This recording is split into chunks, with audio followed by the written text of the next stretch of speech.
For almost a century, more than 10 million people have stood in front of a single face and believed they were looking at a teenage king. They were not looking at a portrait. They were looking at a question that nobody had the tools to answer until now. And the answer that is emerging is not a myth invented for clicks. It is sitting inside peer-reviewed papers, museum archives, and X-ray data that has been public for years, waiting for someone to put it all together. On the 4th of November 1922, the archaeologist Howard Carter uncovered a step cut into the rock of the Valley of the Kings. Within weeks, his team had cleared a corridor and broken through a sealed doorway into the antechamber of a tomb that had lain almost untouched since antiquity. Carter's financial backer, Lord Carnarvon, had funded years of unsuccessful digging in the valley, and by 1922 he had given Carter one final season to find something before withdrawing support entirely. When Carter finally made a small breach in a sealed doorway and held a candle to the gap, what he saw inside, by his own account, left him briefly unable to speak. The tomb turned out to be one of the very few royal burials in the valley never fully emptied by ancient tomb robbers, which is precisely why it produced such an overwhelming volume of material. It took Carter's team nearly a decade to catalog everything inside, more than 5,000 individual objects, from golden chariots to linen underwear, because the tomb had been packed with the belongings of a king who died young and was buried in a hurry. It was not until October 1925, 3 years after the initial discovery, that Carter's team lifted the lid of the innermost coffin and revealed the mask resting over the head and shoulders of the mummified king. The mask is a masterpiece by any standard. It stands just over 50 centimeters tall, built from sheets of high-carat gold, weighing roughly 10 kilograms, and inlaid with lapis lazuli, carnelian, turquoise, quartz, and obsidian. On the back and shoulders, craftsmen incised spell 151b from the Book of the Dead, a passage meant to protect the king's face and guide his spirit safely into the next world. In Egyptian religious belief, gold was not decoration. It was understood as the flesh of the gods, incorruptible and eternal, which is why royal burial equipment was built from it whenever the treasury and the timeline allowed. The mask was never meant to be admired. It was meant to work, to let a king's spirit recognize its own body for eternity. That religious function is exactly why the timeline of Tutankhamun's burial has bothered historians for decades. Ancient Egyptian mortuary practice required burial within a fixed window after death, a period ancient writers and later scholars have placed at around 70 days, tied to the ritual processes of mummification described by later classical sources, such as Herodotus and Diodorus Siculus. Tutankhamun's death, based on the 2010 study published in the Journal of the American Medical Association that combined CT scanning and DNA analysis of the royal mummies, was not planned. That study found evidence of a severe leg fracture, multiple strains of malaria parasite DNA in his tissue, and skeletal signs consistent with a bone disorder likely worsened by generations of close-kin royal marriage. Tutankhamun died in his late teens, unexpectedly, with no long-prepared tomb waiting for him. Compare that against what supposedly happened next. A burial chamber had to be finished, more than 5,000 objects assembled, 3 nested coffins constructed, and a solid gold mask fabricated, all inside a window of roughly 10 weeks. Egyptologists have long noted that Tutankhamun's tomb is unusually small and simple compared to those of other New Kingdom pharaohs, more consistent in scale with a private tomb or the tomb of a high court official than with the burial chamber of a reigning king. His grandfather, Amenhotep III, for comparison, was interred in a tomb many times larger and more elaborately decorated. Some wall paintings inside Tutankhamun's burial chamber show visible haste in their execution, and the outer gilded shrines that surrounded his sarcophagus were assembled in a way that suggests they were built for a smaller space than originally intended, with corners scraped and adjusted to fit. None of this is fringe speculation. It has been documented in excavation reports and academic commentary since Carter's own era, and it has fueled one enduring question that predates any AI-driven analysis by decades. How much of what was buried with Tutankhamun was actually made for him? Egyptologists have separately cataloged a number of objects in the tomb that show clear evidence of reuse or modification, including jewelry pieces, whose fine spots do not match Carter's original. Reconstructions and inscriptions elsewhere in the burial goods, where an earlier royal name appears to have been altered to read Tutankhamun's. These cases are documented in the conservation literature, independent of any theory about the mask, and they establish, at minimum, that recycling existing royal equipment under time pressure was not unusual for this particular burial. This question became sharply focused on the mask itself once researchers began looking closely at its physical construction. The first serious formal case was made by British Egyptologist Nicholas Reeves in 2015. Reeves pointed to a detail that had been visible in plain sight since 1925, but rarely discussed in public. The mask's ears are pierced with the holes plugged by small gold discs. In royal Egyptian funerary art, adult male pharaohs are essentially never shown wearing earrings. Piercings appear in depictions of children, and in some cases queens, but not in the eternal idealized image of a reigning adult king. Reeves argued that this single detail was a strong signal the mask had originally been designed for someone else, someone whose earlobes were meant to be shown pierced, and that it was later adapted for Tutankhamun's burial. Reeves went further, proposing that the most likely original owner was Queen Nefertiti, based on the style of the face and the broader web of unresolved questions about what happened to her after her husband's reign ended. Reeves's hypothesis did not stay confined to academic papers. In 2024, a separate research effort led by Professor Joanne Fletcher, an Egyptologist at the University of York, added new material to the debate. Fletcher's team returned to the original excavation photographs and records held at the Griffith Institute in Oxford, the archive that preserves Howard Carter's documentation from the 1920s, and re-examined them using modern high-resolution digital imaging.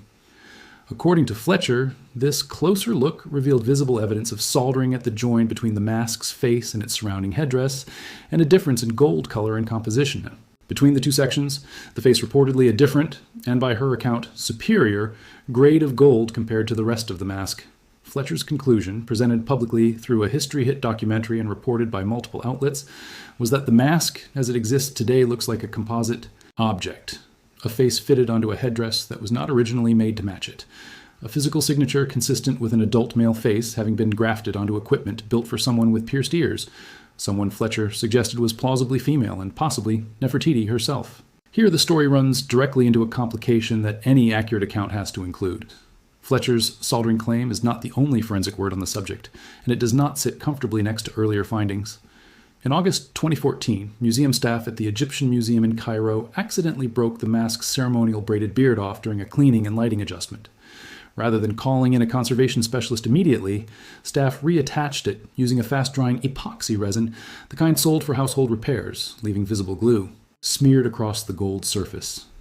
The damage was concealed for months until it was exposed by the German magazine Der Spiegel in January 2015, triggering international embarrassment for Egypt's antiquities authorities and the resignation of several museum officials.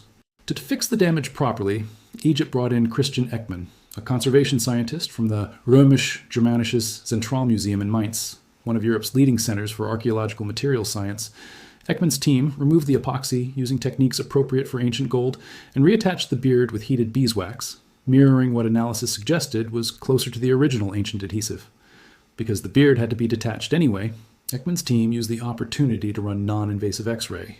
Fluorescence scans across the mask's surface, a technique that identifies the elemental composition of a material by measuring how it responds to X-ray exposure. According to Ekman's reporting on that restoration project, the scans did not reveal an obvious compositional break between the face and the headdress, and the glass and stone inlays around the eyes were found to be intact and undisturbed, which mattered because reheating gold to the point needed for soldering a new face on would risk cracking or discoloring nearby glass elements. Ekman's conclusions at the time were broadly read as evidence against a dramatic reworking of the mask. So the record, as it stands today, is genuinely split. One well-documented scientific restoration effort, using X-ray fluorescence in 2015, did not find a clear elemental discontinuity between the mask sections.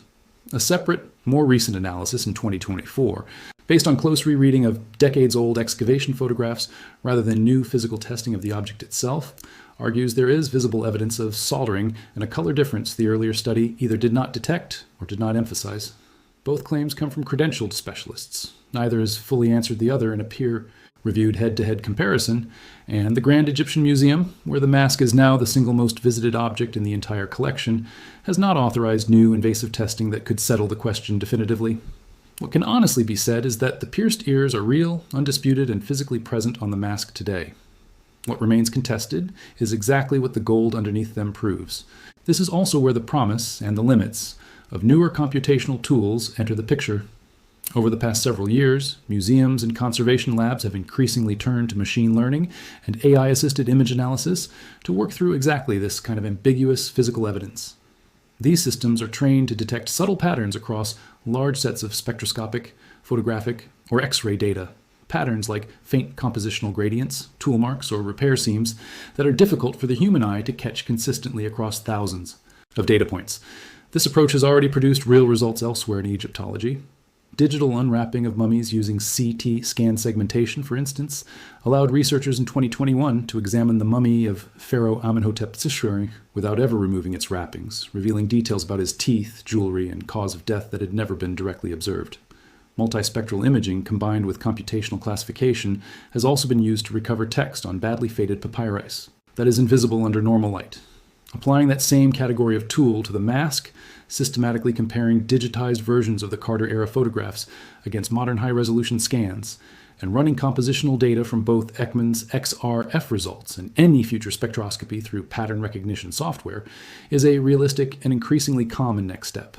It has not, as of now, produced a single definitive public verdict on Tutankhamun's mask specifically, and any claim that it already has should be treated with real skepticism until it appears in a published, peer-reviewed source.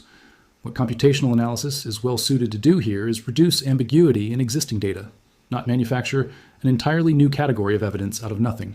To understand why anyone would go looking for a queen underneath a king's face in the first place, it helps to understand who that queen was. Nefertiti was the principal wife of Pharaoh Akhenaten, who ruled Egypt roughly between 1353 and 1336 BCE, and attempted the most radical religious transformation in the country's history, abandoning Egypt's traditional pantheon in favor of exclusive worship of the sun disk, the Aten, and relocating the royal capital to a newly built city called Akhetaten, now known as Amarna. Contemporary inscriptions and artwork consistently depict Nefertiti not as a passive royal consort, but as an active religious and political partner to her husband, shown performing rituals typically reserved for kings. Her painted limestone bust, discovered at Amarna in 1912 and now held at Berlin's Neues Museum, remains one of the most recognized portraits to survive from the ancient world. After Akhenaten's death, the historical record becomes genuinely murky, and this is where established fact gives way to active scholarly debate. Inscriptions from this transition period refer to a ruler using the throne name Neferneferuaten, a name that carries consistent feminine grammatical markers in Egyptian, indicating a female ruler held pharaonic authority for some period before Tutankhamun took the throne. Whether this Neferneferuaten was Nefertiti, ruling under a new name, or a different Amarna-era royal woman entirely, possibly Akhenaten's eldest daughter Meritaten, is a genuine, unresolved debate among specialists. Egyptologists, including James Allen of the Metropolitan Museum of Art, have argued seriously for identifying Neferneferuaten with Nefertiti, while other scholars have proposed alternative candidates. Complicating matters further, some scholars have proposed that Neferneferuaten and Tutankhamun's own immediate predecessor, a shadowy figure, named Smenkhare, may in fact be the same throne holder viewed under two different names, while others treat them as entirely separate individuals. The surviving evidence, mostly fragmentary inscriptions, damaged relief carvings, and a handful of ceilings and dockets from the royal workshops at Amarna, is simply not extensive enough to settle the question with certainty. And honest scholars on multiple sides of the debate acknowledge that. What is not in dispute is that Nefertiti, after playing an extraordinarily prominent public role for years, effectively vanishes from the official record. Her name is removed from monuments across multiple sites during the political and religious reversal that followed. The Amarna period, when Egypt returned to its traditional gods and later kings, worked to erase the memory of Akhenaten's reign entirely, taking collateral damage from that religious revolution with it. No tomb bearing her name has ever been positively identified, and no mummy has been confirmed as hers through DNA testing, though several unidentified female mummies from the same royal cache have been proposed as candidates over the years, without conclusive resolution. The disappearance of a co-regent whose burial equipment by rank should have existed and been elaborate is precisely the gap that the mask hypothesis tries to fill. If Nefertiti died and was buried with full royal honors before Tutankhamun's own unexpected death, then a finished, high-quality gold death mask built for her would already have existed somewhere in the Valley of the Kings at the moment the priests needed to bury Tutankhamun in an impossible hurry. Reusing an existing mask, adapting the ears, replacing or reworking the face, would have been dramatically faster than commissioning an entirely new one from raw. Gold in under 10 weeks. This is the logic that makes the theory coherent, not proof that it happened, but a plausible explanation for several details that are otherwise hard to account for together. The rushed and undersized tomb, the pierced ears, and the disputed but suggestive compositional evidence around the face. The most direct attempt to test this idea physically has focused not on the mask, but on the tomb itself. In 2015, working from ultra-high-resolution laser scans of the tomb's walls produced by the Madrid-based conservation firm Factum Arte, Reeves, proposed that faint lines visible beneath the painted plaster of the burial chamber's north wall might mark a blocked doorway, potentially leading to an additional chamber. One he suggested could be Nefertiti's original undiscovered burial. The proposal triggered a series of ground-penetrating radar surveys. An initial scan in November 2015 by Japanese radar specialist Hirokatsu Watanabe reported signals consistent with a hidden void containing organic and metallic material. Second scan in 2016 produced results that contradicted the first, finding no clear evidence of a chamber. To resolve the disagreement, an Italian-led team using 3 separate radar systems conducted a third, more rigorous survey in February 2018. That survey, published in the Journal of Cultural Heritage, found no evidence of a structural discontinuity behind the north wall consistent with an artificial blocking wall. Reeves has continued to argue for the hypothesis on art historical grounds, publishing a follow-up analysis in 2019 pointing to construction details in the tomb's layout that he believes still support a double burial. And some independent geophysical reviewers have since raised procedural questions about how the negative radar results were interpreted. But a detailed 2021 critique published in the Journal of Ancient Egyptian Architecture reviewed all 3 radar surveys alongside the art historical arguments and concluded that the weight of the physical evidence stands against the hidden chamber hypothesis as originally proposed. As of now, the Egyptian government has not authorized any invasive excavation of the tomb's walls to settle the matter conclusively. And the location of Nefertiti's actual burial, wherever and whatever it turns out to be, remains one of the genuine open questions in Egyptology. It is also worth being precise about what conservation science can and cannot currently do with an object like this without damaging it. X-ray fluorescence, the technique Ekman's team used in 2015, reads only the outermost microns of a metal surface, which is exactly why critics of that study have argued it could miss a seam if ancient goldsmiths ground the joints smooth and matched the surface finish precisely. Techniques capable of reading deeper into a metal's internal grain structure, such as neutron diffraction or certain forms of computed tomography, exist and have been used on other gold artifacts elsewhere in the world, but they typically require either transporting an object to a specialized facility or exposing it to conditions the Grand Egyptian Museum has so far judged too risky for a piece as singular and fragile as this one. That caution is not obstruction for its own sake. It reflects a real tension every conservation lab faces. The same physical testing that could finally resolve a scientific debate is also the testing most likely to damage the object being debated. Until a genuinely non-invasive method capable of resolving subsurface structure is approved for use on the mask, both the 2015 and the 2024 findings will likely remain the 2 competing reference points in this argument. None of this uncertainty is unique to Tutankhamun's mask, and it is worth being honest about why. Archaeology is a discipline where physical evidence, however precise, has to be interpreted through context that a scan or an algorithm cannot supply on its own, things like where an object was found, how it relates to other objects around it, and what parallel examples from the same period suggest about normal versus unusual construction. That is exactly why credentialed Egyptologists have pushed back hard against premature claims in both directions, both the assumption that the mask must be authentically Tutankhamun's, simply because that has been the accepted story since 1925, and the newer temptation to treat any striking pattern flagged by digital analysis as an instantly settled fact. Both instincts have been wrong before in this exact case. For decades, the pierced ears were visible to every specialist who examined the mask and were largely explained away as an unremarkable stylistic detail rather than treated as physical evidence worth investigating seriously. That is a reminder that expert consensus, even when sincerely held, is not the same thing as a settled fact, and that new tools, whether they are X-ray fluorescence in 2015 or AI-assisted image comparison today, exist to test consensus against, not to simply confirm it. What makes this particular object worth this much scrutiny is the scale of what is actually at stake if the hypothesis is eventually confirmed. The mask has functioned for a century as the default visual shorthand for ancient Egypt itself, reproduced on booklists, covers, museum posters, and documentaries around the world, almost always captioned with Tutankhamun's name alone. If rigorous, repeatable testing were ever to confirm that the face the world has been looking at actually reflects the features of Nefertiti, reworked under pressure by priests racing an impossible deadline, it would not just rewrite a footnote about one artifact. It would mean one of the most reproduced images in the history of archaeology has been quietly misattributed for 100 years, and it would reopen with real physical stakes the question of where Egypt's most politically powerful queen actually ended up. It would also strengthen the broader case that other objects buried with Tutankhamun, several of which already show documented signs of having been altered, resized, or reused from earlier owners under the same time pressure, deserve the same level of renewed scrutiny. It is also worth remembering that this would not be the first time a famous Egyptian artifact turned out to carry a hidden identity beneath its surface. Royal statues, sarcophagi, and temple reliefs from the Amarna period and its immediate aftermath are full of documented cases of usurpation where a later king had his own name carved over an earlier ruler's cartouche, sometimes crudely and visibly, sometimes with careful recarving, meant to be undetectable to the naked eye. This was especially common in the years right after Akhenaten's religious revolution collapsed, when his successors worked to erase his memory and reclaim or repurpose the enormous volume of statuary and equipment his reign had produced. Against that backdrop, the idea that a rushed set of priests might have reused Nefertiti's funerary equipment for an unrelated, unprepared royal burial is not an exotic one-off claim.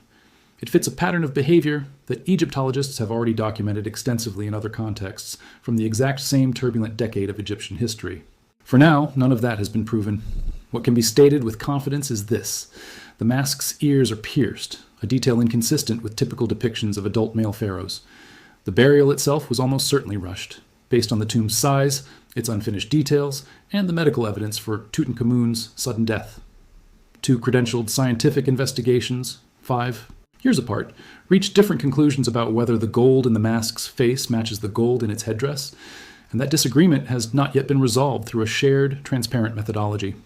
Nefertiti did hold real political and religious power, did disappear from the historical record under circumstances that remain genuinely debated, and has never had her burial site conclusively identified. Ground-penetrating radar has, on balance, weighed against the specific hidden chamber theory behind Tutankhamun's tomb, though the debate among specialists has not fully closed. Every one of those statements is independently documented. What they add up to is not a solved mystery. It is one of the most compelling open cases in modern archaeology, sitting inside an object seen by millions of people a year who have no idea it is even in question. The tools available to test it keep getting better. Portable X-ray fluorescence and diffraction, digital forensic imaging of century-old photographic archives, and AI-assisted pattern analysis across large compositional datasets are all now standard parts of the conservation scientist's toolkit, and each new generation of that technology closes gaps the last one could not reach. What has not yet happened is a single, unified, peer-reviewed study that applies all of it directly and transparently to this one specific object, reconciling Ekman's 2015 findings with Fletcher's 2024 claims under conditions both sides agree on. Until that happens, the honest answer to whether the world has been looking at a king or a queen for the last 100 years is that nobody fully knows yet.